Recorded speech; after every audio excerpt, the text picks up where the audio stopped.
So guys, Mindanao Avenue Extension, no?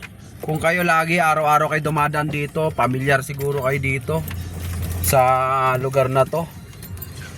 Nakakabwisit dito guys kasi sipin nyo, counterflow ako. Sipin nyo, yung isang baanteng lote na to, bakit kaya nananatili ito dito? 'Di ba? Ano bang rason bakit hindi pa rin to nakukuha ng gobyerno? Huwag nilang sabihin titulado pa rin to, kaya hindi mabura-bura tong daanan na to dito. Sakit kaya sa ulo, nagkakasira-sira ni pang ilalim ko dito.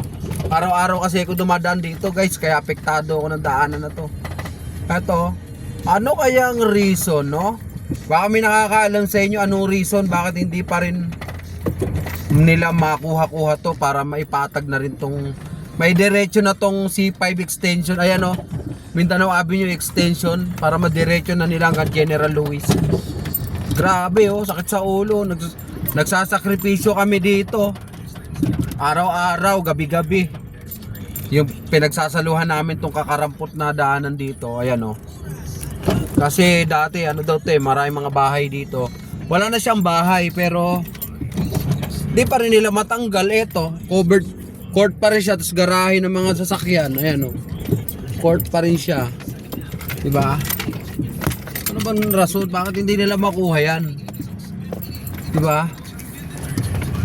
Nakuha na yung yung doon sa kabila, yung nakaharang sa kalahati ng daan, nakuha na. Eto na lang ang di pa nakukuha guys, abangan nyo yung video ko pag nakuha na nila to, i-update ko kayo.